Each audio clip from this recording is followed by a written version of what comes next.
ગુજરાતી દાળ ઢોકળી લગભગ દરેક ગુજરાતીના ઘરે બનતી અને ખવાતી હોય છે. તો આજે આપણે બનાવવાના છીએ બિહારની એક ફેમસ રેસીપી જેનું નામ છે દાલ કી દુલ્હન. આમ તો આ રેસીપી આપણી દાળ ઢોકળીને મળતી આવે છે. તેની બનાવવાની રીત થોડી અલગ છે. તો હું છું Nirali. Welcome to my channel my cooking દીવા. તો ચાલો રેસીપી શરૂ કરીએ.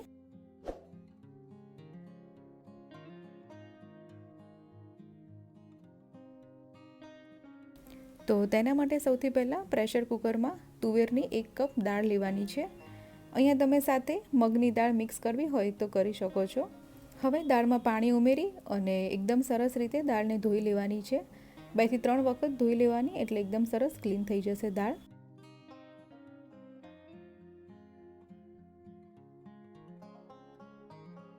તો દાળ હવે વોશ થઈ ગઈ છે. તેમાં હવે ચોખ્ખું પાણી ઉમેરવાનું છે. તો 1 કપ દાળ લીધી છે તો સામે મેં 2.5 કપ પાણી ઉમેર્યું છે.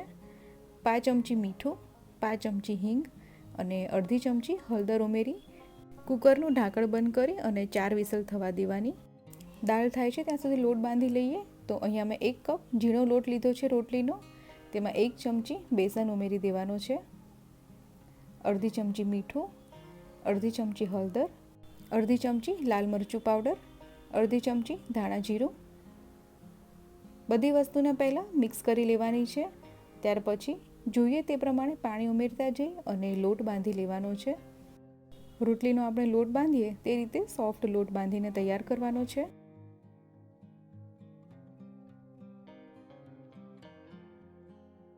લોટ હવે બંધાઈ ગયો છે. તેમાં થોડું તેલ ઉમેરી અને તેને એક વખત મસળી લેવાનો છે. ત્યાર પછી ઢાંકી દઈ અને 5 થી 10 મિનિટ માટે તેને રેસ્ટ આપી દેવાનો.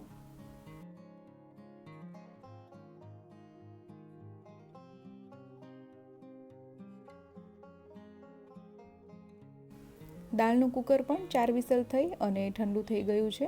તો હવે તેને પણ જોઈ લઈએ. દાળ પણ એકદમ સરસ રીતે બફાઈ ગઈ છે. હવે તેમાં પાણી ઉમેરવાનું છે. તો 2 કપ જેટલું પાણી મેં અત્યારે ઉમેર્યું છે. હવે દાળમાં બ્લેન્ડર ચલાવી લેવાનું છે. એકદમ સરસ સ્મૂથ થઈ જાય ત્યાં સુધી બ્લેન્ડર ચલાવવાનું છે. જેમ આપણે આપણી ગુજરાતી દાળ બનાવતા હોઈએ છીએ તેવી જ રીતે આને પણ બ્લેન્ડરથી પીસી લેવાની. તો દાળ સરસ બ્લેન્ડ થઈ ગઈ છે. હવે આ દાળનો આપણે વઘાર કરી લેવાનો છે. તો ખડા મસાલામાં લીધું છે 2 તમાલપત્ર, 3 થી 4 લાલ સૂકા મરચાં અને 1 બાદિયું. સાથે જ લીધું છે 1 ચમચી ખમણેલું આદું, 2 લીલા મરચાં ઝીણા કટ કરેલા, ડુંગળી અને ટમેટું ઝીણા સમારેલા. હવે કોઈપણ પેન કે કડાઈમાં 3 ચમચી તેલ ગરમ કરવા મૂકવાનું છે. તેલ ગરમ થાય એટલે તેમાં અડધી ચમચી રાઈ ફૂટી જાય એટલે તેમાં અડધી ચમચી જીરું ઉમેરી દેવાનું છે. 5 ચમચી હિંગ. હવે જે ખડા મસાલા લીધા હતા તે લઈ લેવાના છે. હવે ખમણેલું આદું લઈ લેવાનું છે. સાથે લઈ લેવાનું છે લીલું મરચું કટ કરેલું. થોડી સેકન્ડ્સ માટે બધી વસ્તુને ગેસને ધીમો રાખી અને સાંતળી લેવાનું છે. ત્યાર પછી તેમાં ઉમેરવાની છે ઝીણી ડુંગળી જે આપણે કટ કરીને રાખી હતી. ડુંગળીને આ રીતે હલાવતા જઈ અને આછા ગુલાબી રંગની થાય ત્યાં સુધી સાંતળી લેવાની છે. તો તમે જોઈ શકો છો કે ડુંગળીનો કલર ચેન્જ થઈ ગયો છે. હવે તેમાં ટમેટું જે એક ઝીણું કટ કરેલું રાખ્યું હતું તે ઉમેરી દેવાનું છે. તેમાં 5 ચમચી જેટલી હળદર ઉમેરવાની છે. 5 ચમચી મીઠું ઉમેરી મિક્સ કરી લઈ અને ટમેટું સોફ્ટ થાય ત્યાં સુધી રહેવા દેવાનું છે. તો તમે જોઈ શકો છો ટમેટું પણ એકદમ સરસ રીતે કૂક થઈ ગયું છે. હવે તેમાં દાળ જે આપણે બોઇલ કરી અને બ્લેન્ડ કરેલી રાખી છે તે બધી દાળ ઉમેરી દેવાની છે.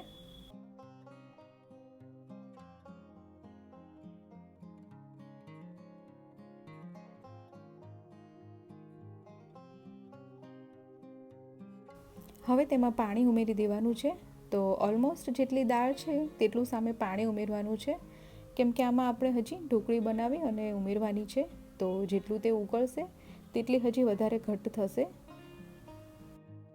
હજી મને થોડી ઘટ્ટ લાગી રહી છે દાળ, તો થોડું પાણી હું હજી ઉમેરીશ.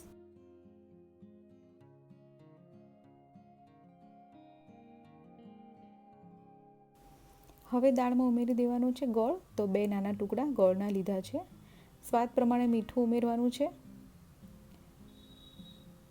1 ચમચી લાલ મરચું પાવડર, 1 ચમચી જેટલું ધાણા જીરું, અને બધી વસ્તુને સારી રીતે મિક્સ કરી લેવાની છે. મીઠું આપણે પહેલાં દાળ બાફતી વખતે પણ ઉમેર્યું છે અને ટમેટામાં પણ ઉમેર્યું હતું, તો એ રીતે ઉમેરવાનું. હવે દાળને બોઇલ થવા દેવાની છે ધીમા ગેસ ઉપર. હવે લોટ જે બાંધીને રાખ્યો હતો તે પણ જોઈ લઈએ. હવે આ લોટમાંથી એક સરખા ભાગ કરી લેવાના છે.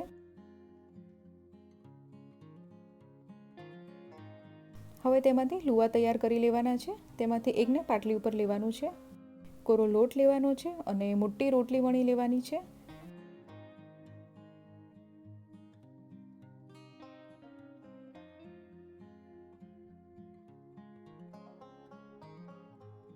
તો આ રીતે મોટી રોટલી વણતું જવાનું છે. બહુ વધારે થીક નથી રાખવાની, કેમ કે હજી દાળમાં ઉકળશે અને હજી વધારે થીક થશે.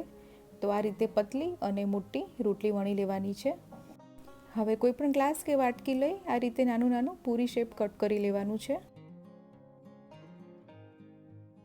કટ થઈ જાય એટલે ઉપરથી વધારાનો લોટ લઈ લેવાનો છે.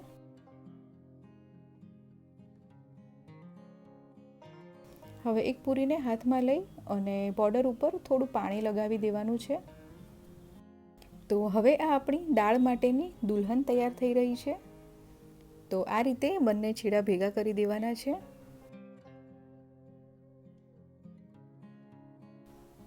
અને સામેના બંને છેડા પણ આ રીતે ભેગા એકસાથે કરી લેવાના છે. તો જો આ રીતે આપણી દુલ્હન બનીને તૈયાર થશે. બિહારમાં આને દાલ પિઠ્ઠી પણ કહેવામાં આવે છે. તો આ રીતે 2 લુવામાંથી મેં દુલ્હન બનાવીને તૈયાર કરી લીધી છે. તો અહીંયા દાળ પણ એકદમ સરસ રીતે ઉકળી ગઈ છે. હવે ઉકળતી દાળમાં જે આપણે શેપ આપીને ઢોકળી તૈયાર કરી છે તેને ઉમેરી દેવાની છે. એ વાતનું ખાસ ધ્યાન રાખવાનું કે દાળ ઉકળતી હોય ત્યારે જ ઉમેરવાની. જો તમે દાળ ઉકળતી નહીં હોય અને ઉમેરી દેશો તો નીચે ચોંટી જશે.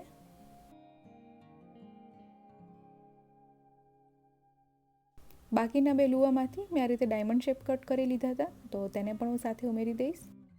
હવે થોડી વારે આ રીતે એકદમ હળવા હાથે હલાવતા જઈ અને 6 થી 7 મિનિટ માટે દાળને ધીમા ગેસ ઉપર ઉકાળી લેવાની છે.